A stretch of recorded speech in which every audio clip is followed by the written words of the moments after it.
Welcome everybody to Door of Hope Christian Church and to the Centenary celebration of this building. My name is Christy Misdom and it is my privilege to host this celebration event today. Please come in and take a seat, there's plenty on this side. I'm part of the staff here at Door of Hope Christian Church, and today is the start of a big weekend, for we are also celebrating a milestone as a church family because tomorrow marks 20 years of our first service here in this building.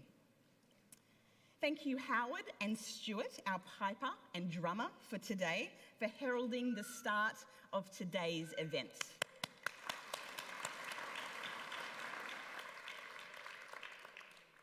We'll be looking back today, reminiscing, remembering, but we'll also be looking forward into the future as to how this building will continue to serve this city.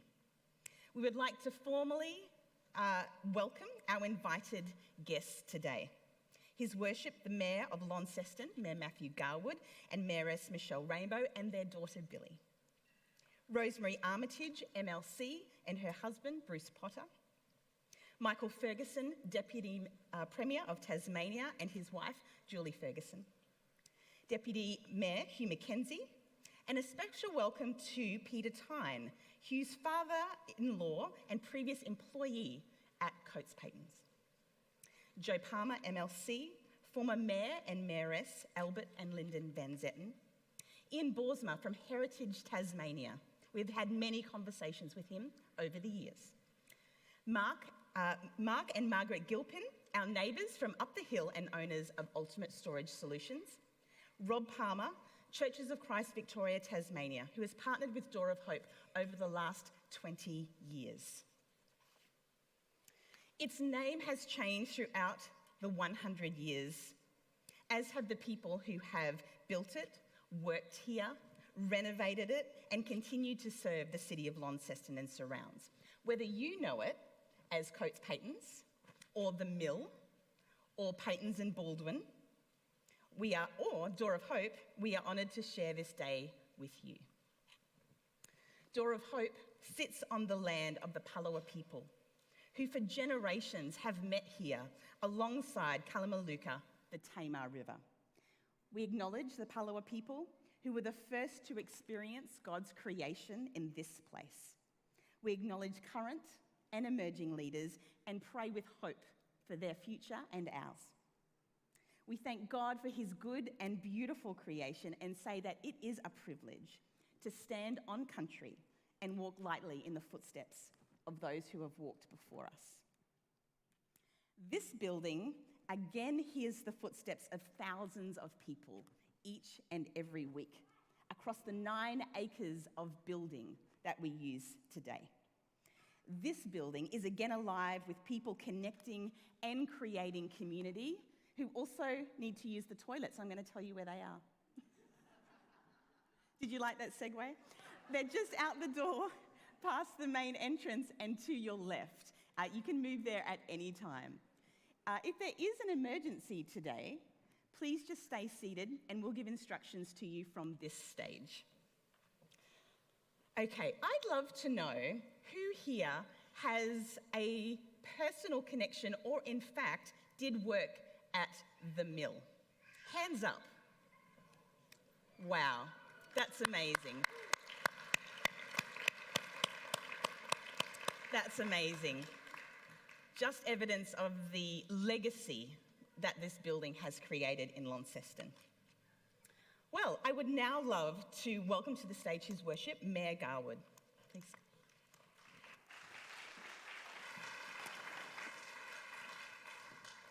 Well, thank you very much, and it is great to see so many people here to celebrate, but also just to be inspired with today's celebrations, to turn our heads from the front here and see so many hands up as to how this has been a part of so many people in our community's lives and how it continues to give back to the community in many different ways. So we're going to take a little bit of a trip down memory lane as I have quite some extensive information and history to portray to you today. And I just want to make note that I will make reference to this in the information that I deliver, but this is just obviously just a copy of the original letter of support from the City of Launceston from 1921, dated the 20th of April. So I might even leave this here if anybody hasn't seen this. Obviously, again, yes, just a copy, but that's the letter, which I'll reference in just a moment. So an amazing start to be able to walk in just then with that wonderful nod to the Scottish heritage of John Paton to commence today with bagpipes. A new experience for Billy also, which I'm very pleased to see that she resonated with positively. So John Paton had established a spinning works in Alloa, Scotland in 1814. I wouldn't dare ask if anybody was around for that one here today. But James Baldwin had begun his small woolen mills in Halifax nearly 30 years earlier in 1814 also. So following their amalgamation from Patons and Baldwins in 1920, John and James made an early decision to establish a mill in Australia. Now, this was due to the export markets, which were already establishing themselves, and so forth. They commenced their negotiations with both Launceston in competition with Ballarat. So, as just shown then, the original letter is still on file here. So having seen that from April 20, 1921, it was signed by the acting town clerk following a meeting between Mayor Shields and the Patons and Baldwins representatives, which concluded with, now this is an excerpt. In forwarding the above, I can assure you that the council was most gratified to learn that there was a prospect of your firm establishing in Launceston. Should your decision be in favour of this city, you can rely on the council doing all in their power to confirm the wisdom of your choice. Slightly a little differently worded as to what former Mayor Van Zetten and I might be used to in our letters of support at the moment. But by mid-1921, the city electrical engineer, Mr. R. Strike, noted that the Arthurs Lake Power Station, it needed to be ready by 1923 to ensure that adequate power was available. So during this process, a compromise was made that water costs would be done in a way that dealt with this issue to make Launceston secure and be the most positive recipient of this deal. Local architect Frank Hayward was engaged, and the early modernist look was groundbreaking for Launceston. In March 1922, a building contract worth almost £90,000 was given to local construction company Hinman, Wright and Manser. Now, Michelle and I did a little bit of figuring this morning, and it's over £1 million in today's money. So from £90,000 looking at £1 million today, which I think is still quite reasonable to consider how big the venue is. So the contract required to be started work within 10 days of signing, and it did. The contracted completion was for July 1923, and that was also met, although I believe I'm led in my information only just. The construction project was great for local business. Launceston Architects did the design. The Salisbury Foundry did the steel fabrication. Hutton Bricks produced the required. Now, I won't ask you to guess how many bricks were required. I will just tell you, 1.75 million bricks. And where were they from? Just a few hundred metres away from the side of the mill on Westbury Road. And also, 25,000 cartloads of earth was moved to establish these very foundations at the hands of a sizable team. Now, thinking a long time ago, 100 men, 21 horses and carts, and 2 teams of 8 bullocks. The mill commenced its operation in 1923 with 18,500 square metres of floor space and, importantly to note, 55 toilets. It's very interesting. The wisdom of the Launceston Council to pursue this project was reinforced as the world headed into, as we know, in the 1920s, the Great Depression. With the help of significant tariff protection, the mill prospered in the late 1920s, employing almost 1,000 people. A significant contribution in time to a significant time of unemployment. And I've seen some representatives here today, Craig, from the Examiner. So we have an Examiner report, the 9th of August, 1923. Far beyond your time, Craig, don't worry.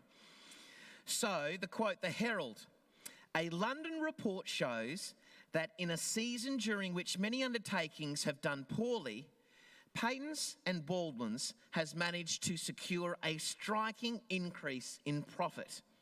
The firm, of which the Launceston Spinning Mills is an offshoot, is interested in the woolen side of textile industry and has been fortunate enough to capture a relatively large share of what prosperity has been going.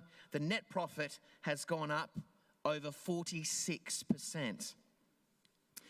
So successful was the firm that by 1930, an additional 2 stories were added to the warehouse. Thinking about the 1930s, at what sort of feat this would be to the sawtooth roofing design as it was lifted vertically by 30 jacks, 30 feet simultaneously. Now, I believe jacks weren't the name of the men doing it, but they were the physical jacks, I would imagine. So the entire works together were strengthening of the piers and foundations and was completed in only 11 weeks. Hinman, Wright and Mansur were again contracted to do the work, which they credited with having kept many of their tradies right here in the state. Patons and Baldwins were ahead of their time in many ways and worked hard to create a close bond between the mill and staff through a number of initiatives and benefits. Listing some of those now, a medical benefits scheme, which actually later merged with St. Luke's, a cafeteria, a medical centre and a recreation hall, now the wonderfully redeveloped Thistle Street Medical Centre Eye Institute. A welfare officer was employed from 1925. Michelle going to make the most of those toilets at the moment with Billy. I could hear her from up here. I thought, right when we start. Sporting teams, they were also supported through the initiations here.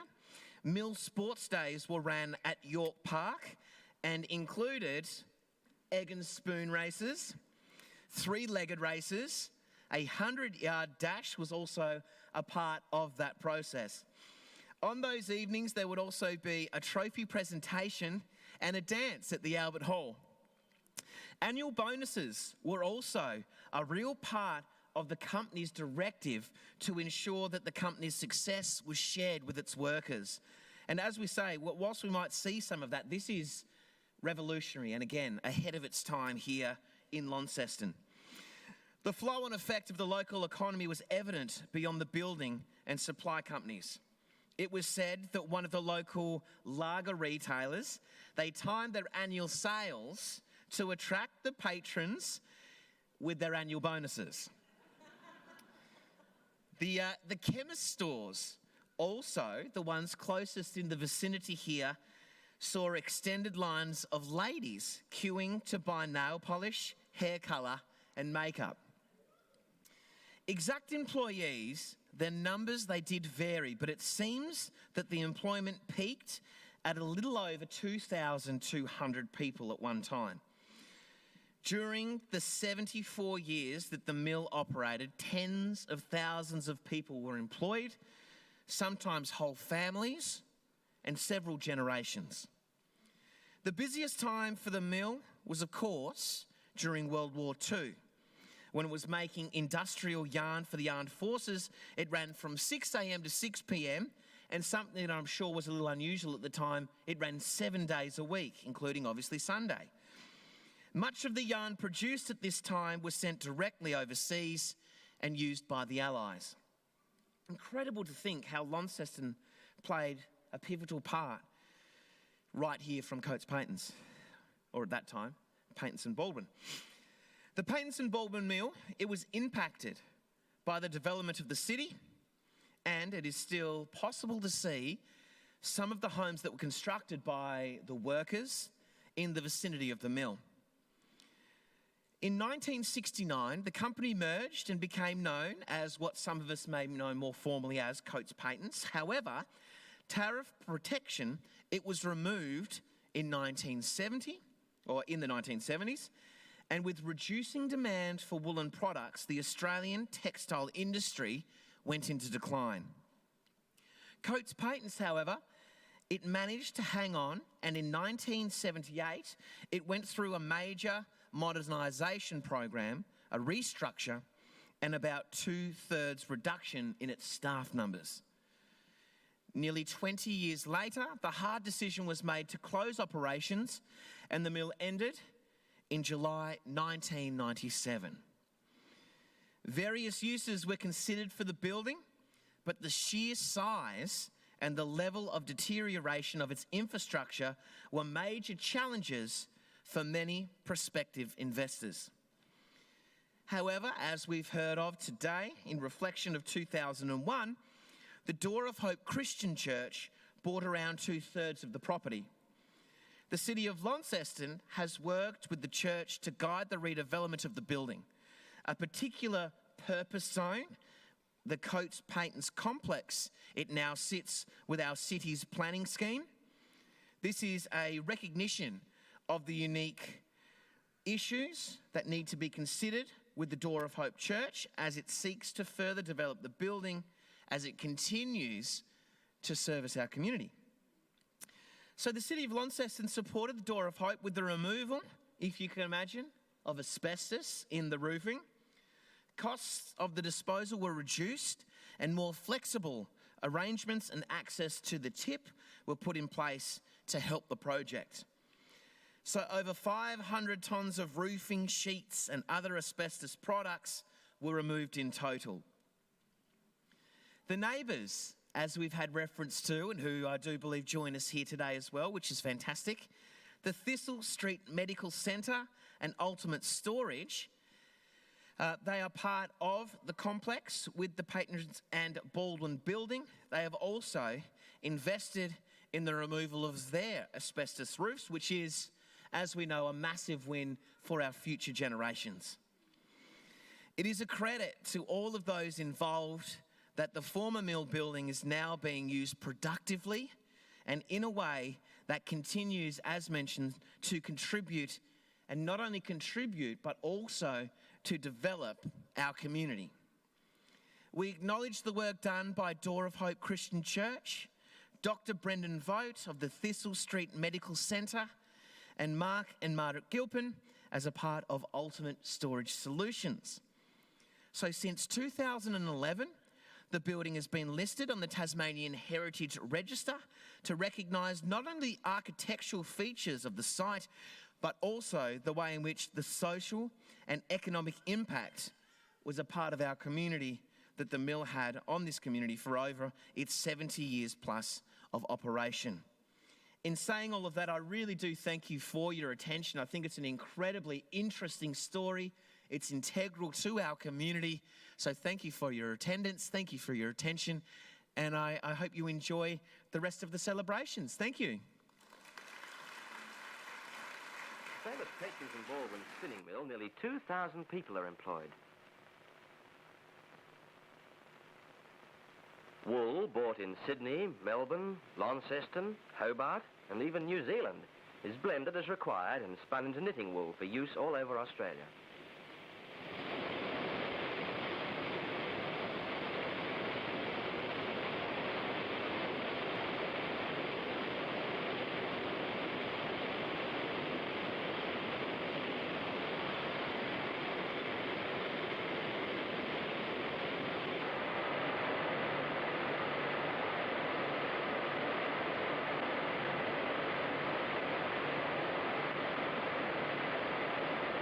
This is hand knitting wool, the kind that mothers and sisters use.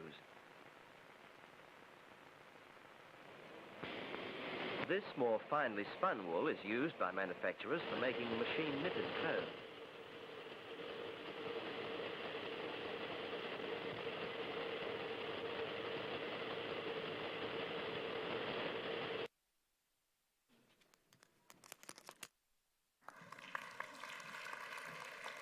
Any mothers and sisters that still use fine yarn?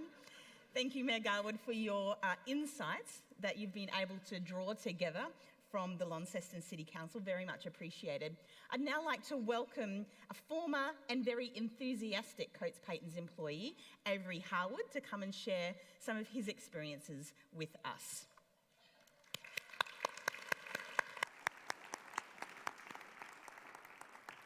It's a big room, Avery. You're doing well.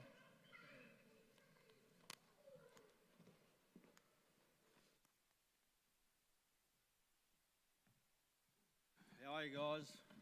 All well? On the way in today, I dropped my speech. I think Matty Garwood picked it up. So I think he said everything I was going to say. So what I'll do today, I'll add a few bits on a personal level as a worker here. Well, some say I worked here.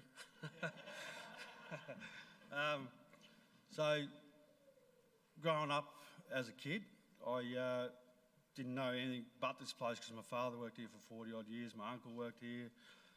This is my uncle's watch he got for 40 years service at the place.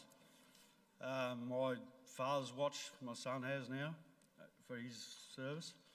And when I was a kid, we sort of used to come up here on our, like back in the day when you could get in the back of Dad's ute and drive around, no one cared. And you'd drive up to Coates Patons and we'd pull the push bikes out and we'd ride around in the wool store and have a lot of fun.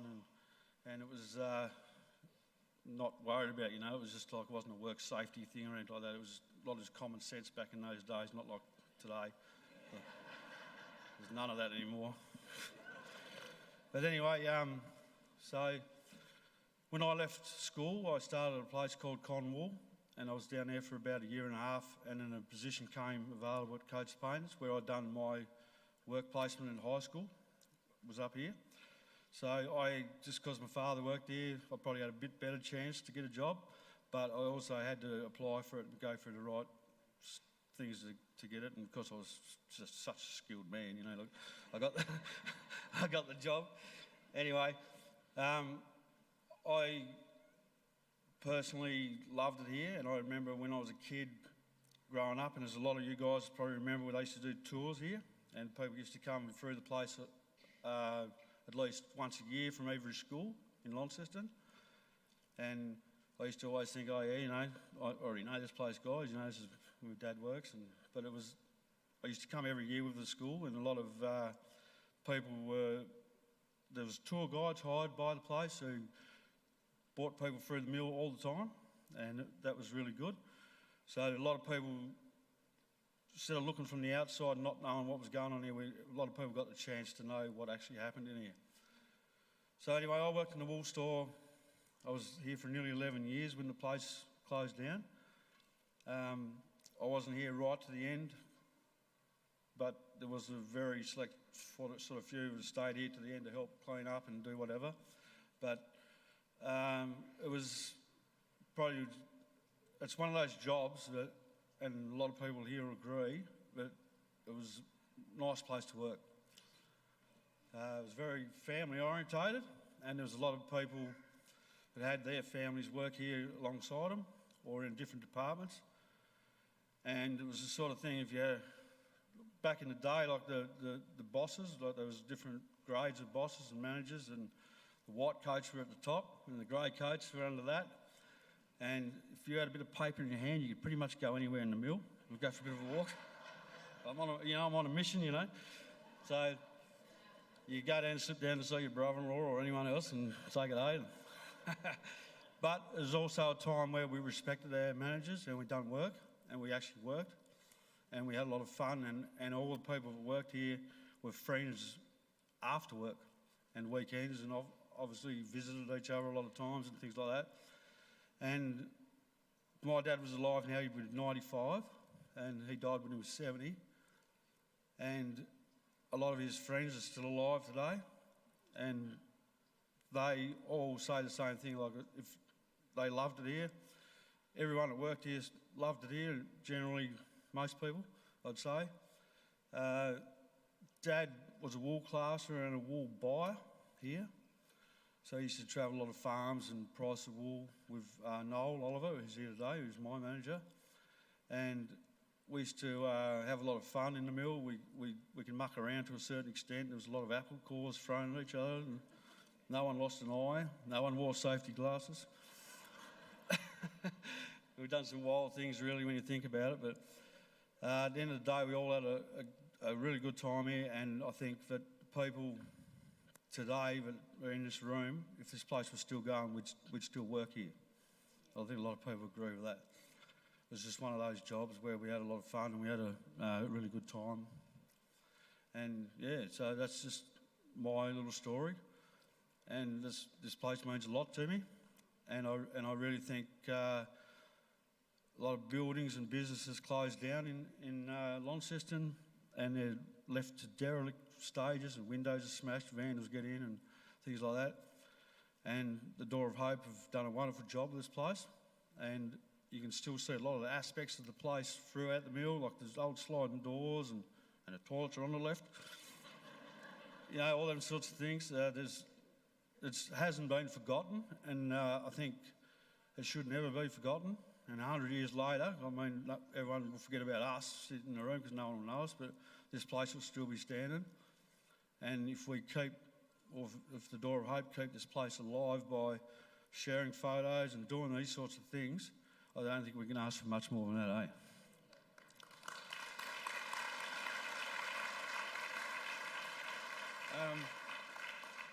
I collect a lot of coach painters' memorabilia. Some were collected when I shouldn't have done when I was here, but anyway, it's in good hands. I had my own little museum set up at home, which I recently pulled down. I've got a lot of my stuff here today so people can look at it, but please don't touch it. It means a lot to me that people can look at these items today and go, oh, yeah, I remember that, or, you know, just things like that. I've got a lot of photos. I've got all the photos from the last reunion, which I ran here, which was 20 years when the place closed. And those photos I gave to a lot of people, and I've got the Facebook page, I run that. So they're always going to be there. Even when I die, I won't log out, okay? So, anyway, thanks everyone for coming and making this day a bit special, and I really appreciate it.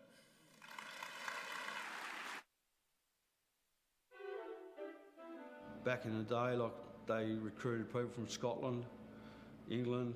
It was an English company that formed in England doing this sort of stuff here, a wool factory. They came to Launceston because they had the offer of cheap electricity, good water supplies. So Coates Patons was built on this 14-hectare land. It employed a lot of people to build this place, but it also built all the houses around here. One thing, like, everyone knew somebody had painted a board. You know, oh yeah, up there, or, you know, it felt a good place to come to work. It was a great place to work. They used to be like a little township in itself. It was a big place. Yeah, it was a good, happy place to be. So everyone was quite happy working here. It was a family-orientated thing. Everyone sort of knew everyone's name and had a joke and a banter. And I must say, watching some of the others that you have, how good this place was for Launceston. There's a lot of employees. It's quite a big place, and it was, you know, the hub of the wool centre in Launceston. It was a good place. It had a good reputation. Employees were well looked after. Working here was like a club. It was a great camaraderie amongst the people here. It was a fantastic place to work. There was no doubt about that.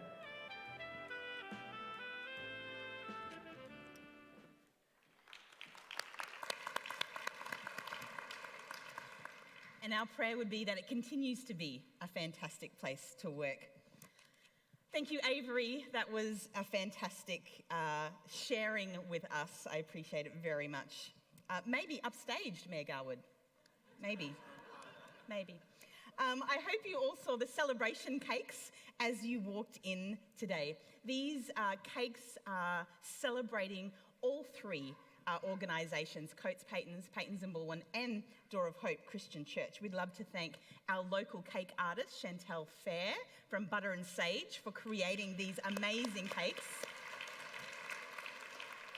She also accidentally found herself on the cover of The Examiner today, so that's also lovely.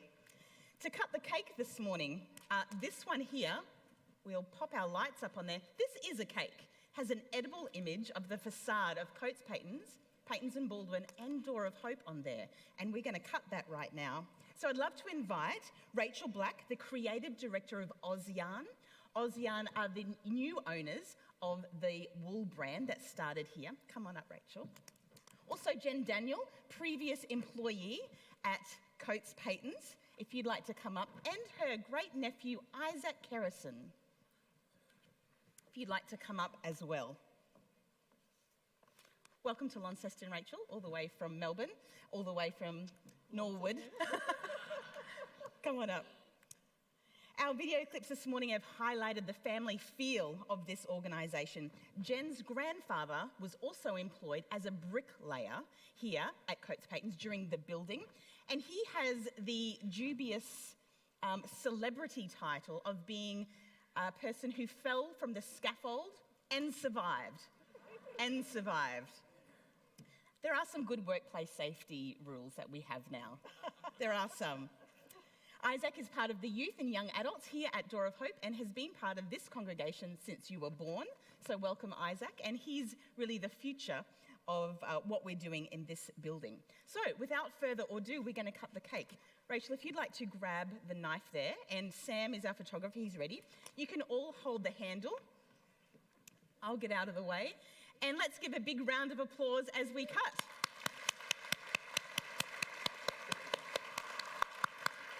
Fantastic, thank you so much.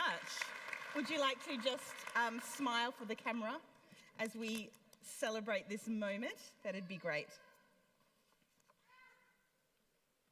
Okay, I'd also like to welcome to the stage the National Director, Sales Director, Mr. Wayne McMahon, and you can join Rachel here as they share with us about what's happening with the yarn industry now. Thank you. Good morning all. On behalf of Rachel and I'd like to thank you guys for inviting us down on this special day. It's been really well done at the moment. I'm sure it'll continue. Rachel and I represent the Australian Yarn Company, which is now the holder and manufacturer of the Patons brand, so I can assure you it's in good hands. We're going to look after it.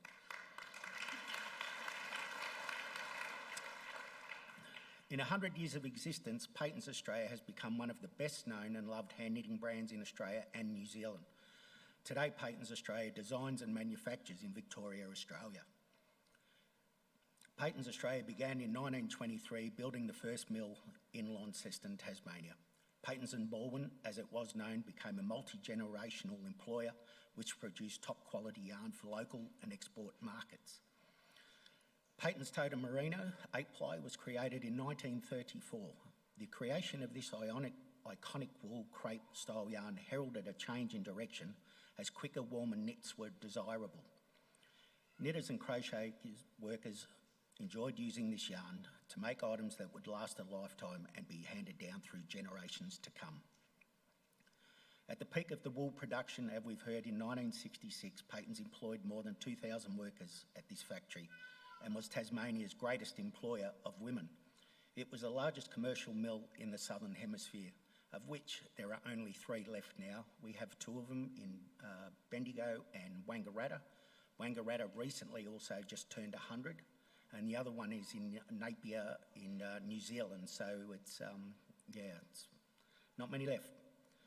Following many changes throughout the past decades, 2018 saw family-owned Bendigo Woolen Mills purchase Patons Australia, securing the future of this iconic brand. With this purchase, the Australian Yarn Company was born, and now is the home of Patons, along with other well-known brands including Heirloom, Cleckheaton, Shepherd and Panda. Manufacturing locally at both the Bendigo and Wangaratta mills, Patons continues to focus on the Australian-made yarns. This supports Australian jobs and allows us to share the incredible wealth of skills and knowledge of our passionate and dedicated team with the handcrafters of Australia and New Zealand. I just want you to enjoy the rest of the day. I'll pass on to Rachel. Thanks, Wayne. So just to the next slide, we've been celebrating the 100 years of Patons as well. So a few things that we've done is we've got an incredible archive in our Melbourne design office of all the pattern books dating back, well, there's a few gaps. If anyone wants to come and chat to me later, maybe you might be able to fill them up with your own archive inputs.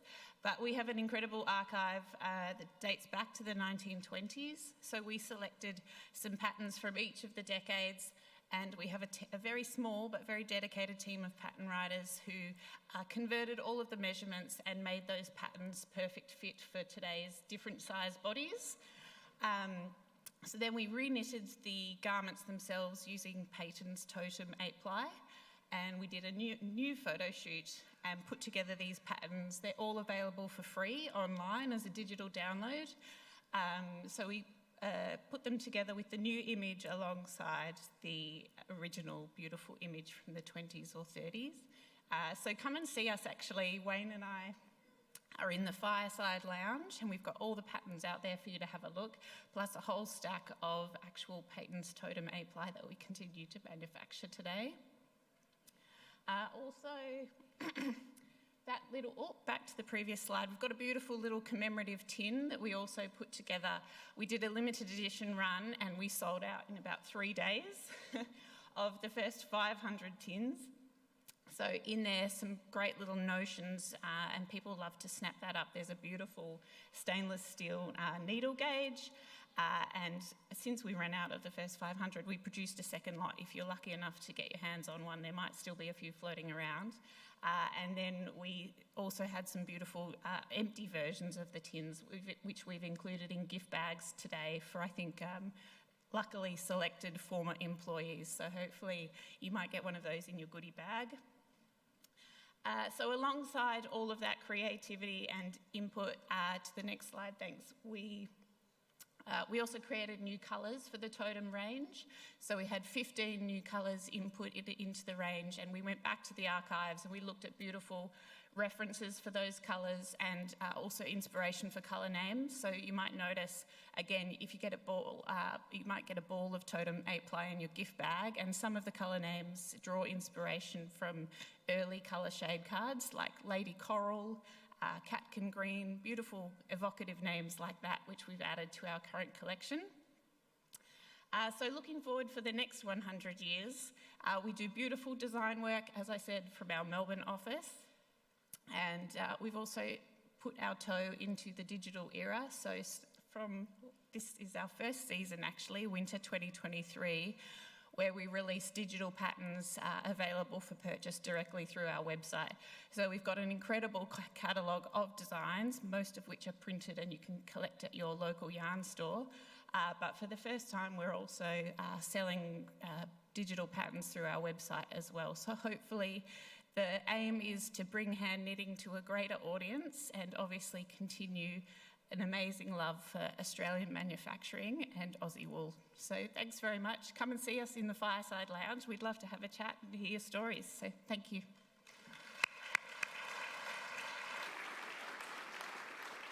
Thank you so much, Wayne and Rachel. It's a pleasure having you here. And if anyone would like to crochet me that blue cable knit, I'd be very appreciative. Okay, you may notice all of the yarn bombing, that's what it's called, the yarn bombing out in our building. Everywhere you look, you will see little and sometimes very big things covered in crochet. And thanks to the group of amazing crochet and knitters who have been doing that. There's even a crocheted mini. How awesome is that? Beautiful. And there's crochet cookies at Sela Cafe. Go and see those, they're amazing. Well, we're now going to move forward in our building's history to the early 2000s, and I would like to introduce you to Dr. Andrew Fair, who is our Chairman of Elders here at Door of Hope Christian Church and Head of Staff. Please welcome Dr. Andrew Fair.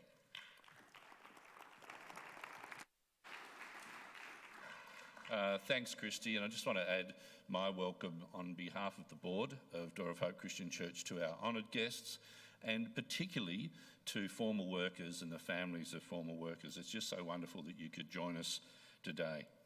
So there was a warm summer's evening early in 2003, just over 20 years ago, and it had been raining lightly, like it has been this morning. And a certain chairman was taking advantage of a unique set of circumstances.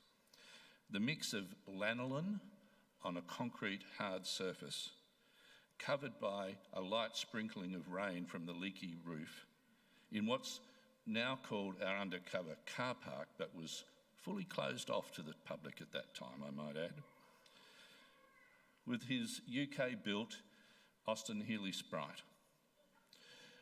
It was an amazing, incredible skid pan.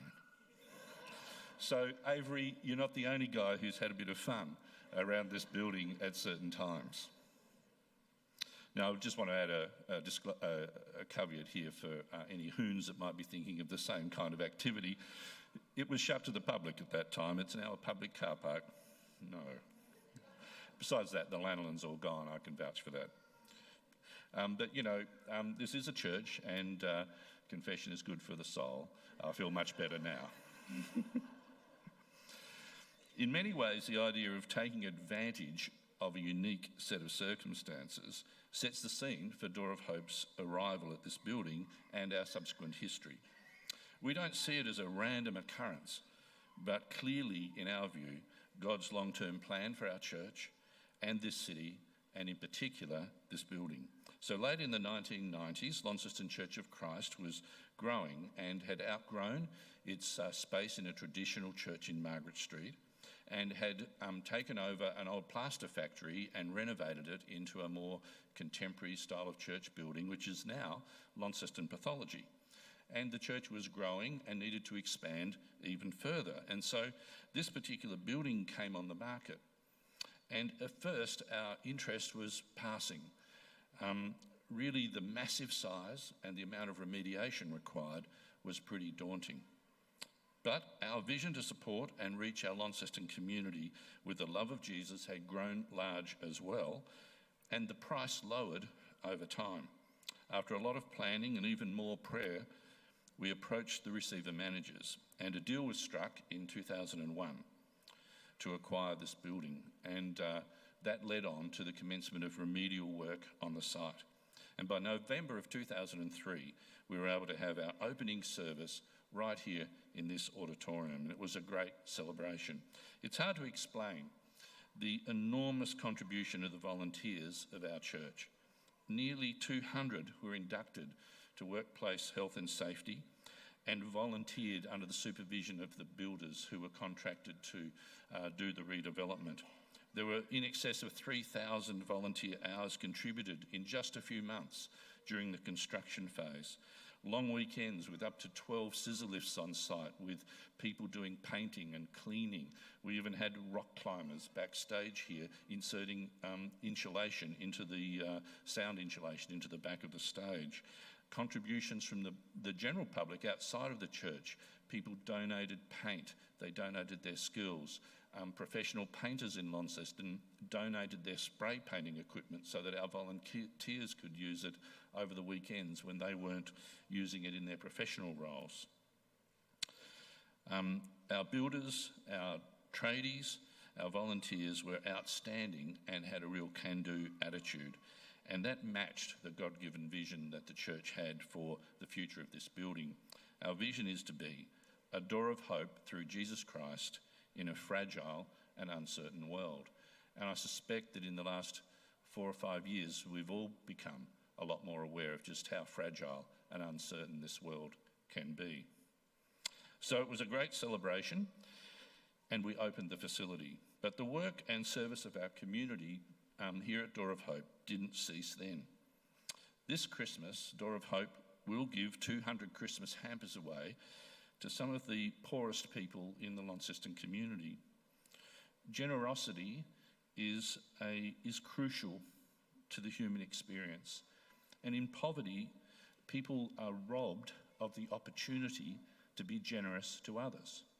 So the purpose of these hampers is to help families who couldn't otherwise afford it to be able to invite their friends, their family to their homes and actually share a Christmas meal and Christmas time together.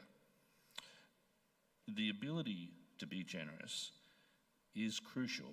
We've discovered that it brings hope and it brings dignity, and it's essential when you struggle with poverty. The idea of generosity is in fact exemplified in Jesus, and in particular I want to just highlight the story of the miracle of the loaves and fishes. It's a well-known parable. Small boy's lunch, miraculously able to feed thousands, but the crucial point is that there were 12 baskets left over, hinting at the generous nature of God. And that's what we want to reflect here as Door of Hope. Our mission here at Door of Hope is to be Jesus-centred, others-focused, together in community. I'll just be remiss of me not to take the opportunity just to give you a few highlights of the kinds of activities that we've engaged with to support the broader community over the years. Some of them fairly typical of a church, some of them very atypical of a church. We have our Mad Wheels workshop, which you'll be able to see later on today, where we've been giving approximately 1 car a month away to people in need. We have supported people who've been sleeping rough, and I see Doug Townsend here today, who championed many hundreds of hours of care for rough sleeping homelessness in this very building. And that led on to the development of supported accommodation in our Levi house, which is on site and occupied by people who otherwise would be homeless today. Yes, we've had things like a water slide for the youth that ran down the ramp of our undercover car park. There are now somewhere around 40,000 people movements through this building that's coming and going every month. And that's quite remarkable in a town of Greater Launceston with a population around 107,000. You know, we've even had a guinea pig show in the small auditorium concurrently with a church service here. And on another Sunday morning, I was amazed to discover that we actually had a powerlifting competition going on in the small auditorium when we came out of church. We've had play school concerts here, we've had dance performances, weddings and funerals, counselling, recovery courses, support for prisoners, families, and support for ex-offenders. I guess to summarise it, it could be said that we are a church looking for opportunities to serve our community. We're not afraid to be nimble, to adapt and take on change, but it all has a very clear purpose and direction. We want to make Jesus known, and to do that by being examples of willing service to our community. Now, our particular skill lies in spotting needs and gaps in the community and trying to find ways to fill them in a creative and sustainable manner. And as we look ahead to the future, we are going to remain exactly that way. Volunteer intensive, and I think as you look around today, you'll see plenty of ways in which volunteers contribute to all that you see around Door of Hope. And we're going to keep our attitude of taking advantage of unique circumstances to improve the lives of people in our community and make the love of Jesus known. Thanks for coming today. It's such a privilege to host you, and we're so grateful. And we encourage you to enjoy the day, have a look around, ask a lot of questions. And it's just been a wonderful opportunity, and we're celebrating both today and tomorrow, and you're welcome to come back tomorrow morning and join in the celebrations as well. Thanks so much. Thanks, Christy. We had a fantastic product here. We had the best wool in the world, there's no doubt about that. And we used to test it against all other wools around the world, and because I was connected with quality control, I could see what was going on. But people were looking for price. Price, you know, that took over the quality, which was a sad thing because we had the best quality there was. So as time went on, the imported products were starting to take over. Well, seeing about 52 years of my life have been in this place, 27 working here at Coates Patons, and then 25 of going to church here, and certainly a big part of my life. So everything was so cool and good. You did the right thing, you were allowed to muck around, do whatever, but you did your work, and everyone was happy, and I'd still be here today if it was still going in that situation that it was in back in the day, you know. And that's why my dad stayed here for 40 odd years. That's why many people stayed here for so long. Like, if it was a shit job, you wouldn't have stayed here, would you? Like, you just don't do that, you know. Well, I was here right to the very end. I've actually heard people say, like, wonder what was in that brick building. You know, it's massive, that brick building, it's Door of Hope. That surely can't be just a church, you know. And I tell them, you know, like, it used to be a wool factory, and it employed a lot of people in Launceston and built half of Launceston, and it was a great place to work, and I worked there. Wool and knitting is a thing of the past for a lot of people. They don't see their mothers knitting a jumper anymore, you know, and wonder where they got their wool from. You know, kids probably don't even know sheeping exists these days, you know. You know what I'm saying? Yeah, anyway.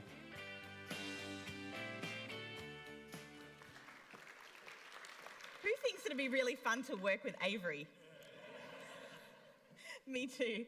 I would love to invite the ukuleles up to come and get settled and get ready.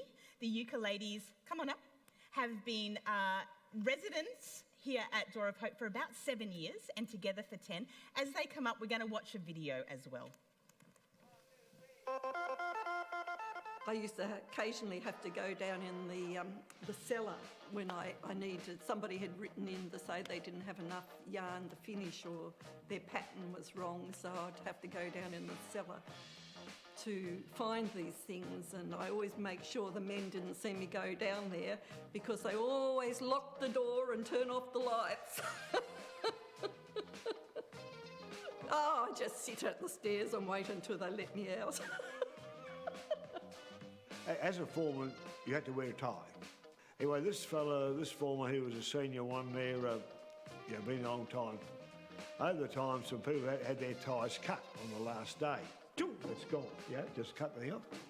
Anyway, this day he thought, I'll fix him. It was his last day, and he brought in his bag full of ties.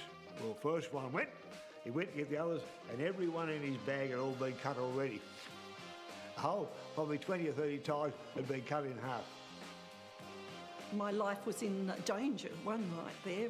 I was sitting in my office because it was facing the street, and the next thing I know there was a pellet that went flying through. Somebody was shooting the windows out. As I drove past, I had a look at the window and there is still a hole there. Well, it ended in the window in front of me. It ended in the... it was just a pellet, so it wasn't a bullet.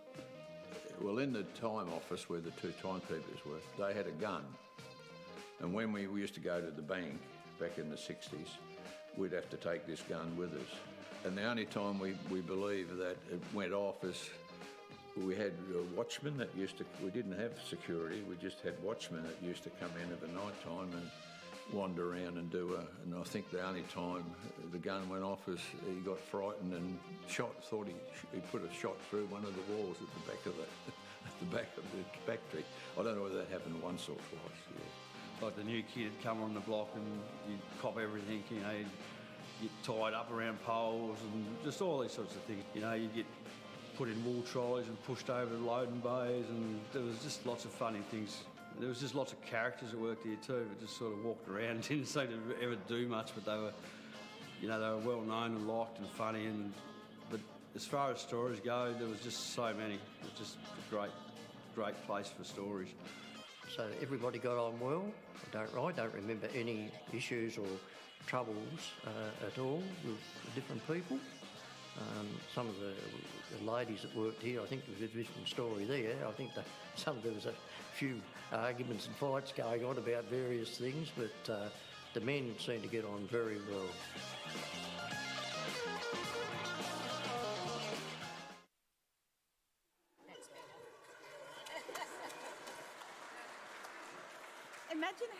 imagine how much cash they used to bring back every week from the bank to pay 2,200 staff. That's a lot of little yellow envelopes. Who remembers little yellow envelopes?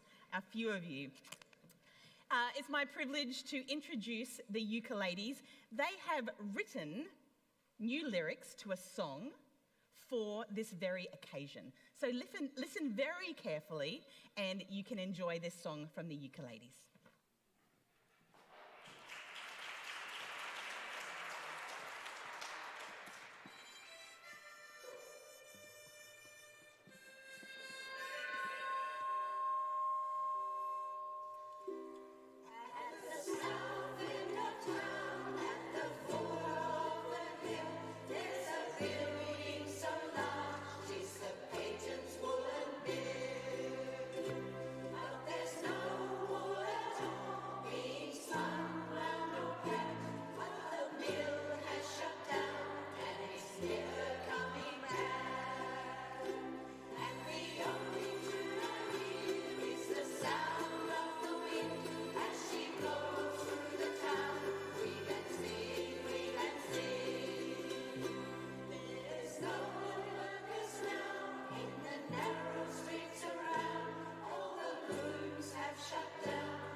The ukuleles, everybody.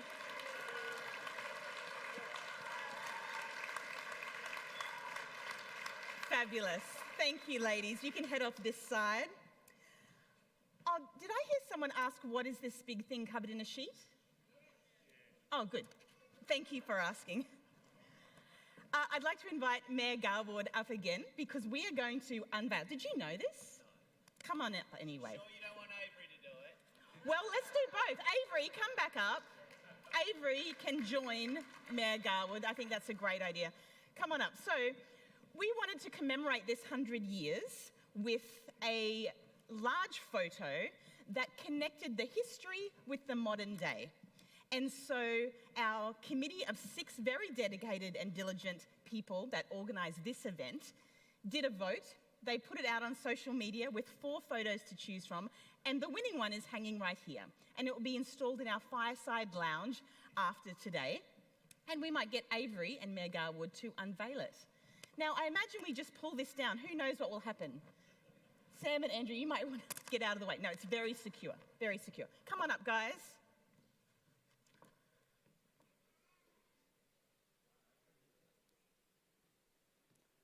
Avery's done a costume change, everyone.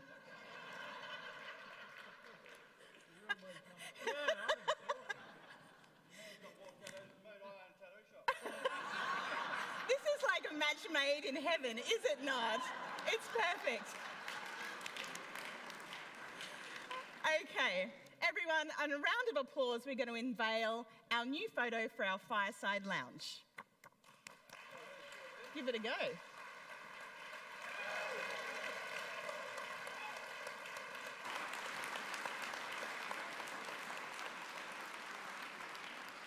And today, as you walk out into that courtyard, there will be people streaming through again, and it's a beautiful thing to see. Thank you, gentlemen. I appreciate that very much. Door of Hope Christian Church has 6 key values, and we are seeking to bring those into our everyday lives. And the first one is prayer. So I would love to invite you all to pray with me as we conclude this part of today's celebrations. Dear Heavenly Father, we want to thank you for your faithfulness to us.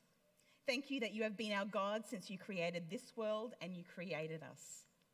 We're grateful for the way that you gather people into families and communities. Thank you for this community that has existed in this building for over 100 years, for the work that has taken place, for the things and products you've created here, for the relationships formed, memories made. God, you have seen every person that has entered the doors of this mill. You know every story, and you love each and every one. We ask a blessing on each person here today, a blessing on the families represented, a blessing on Ozian and their business, and a blessing on our city of Launceston. Would you give wisdom, hope, and encouragement to our leaders and their plans for the future? We ask that you would help us to steward what you have given us into the future, that this place would continue to be a place of connection, of building relationships, of memories, and of generosity, and most of all, a place of love and worship of our good God. In your name, amen. Amen. That concludes our formal celebration this morning, but there are many more activities for you at Door of Hope today, and the blessing of having a humongous roof is that most of it is undercover. So you will see Goulet Sweets, who have their production factory here at Door of Hope. There are donuts out there. There is a sausage sizzle. Pixam have their open day. If you've never seen inside the gym, why not have a look? The lovely staff at South Launceston Early Learning have 2 story times available. Any minute now and about 1 o'clock, they'll have story times. One of our congregation members have some mindfulness opportunities to participate in today, as well as many other things to look around. And of course, don't forget to visit Ozian. And let's not forget the cake. There is a piece of cake for everybody. As you leave, we'll hand that around. There's also allergy-free cake. Ask for your special cake if you need it.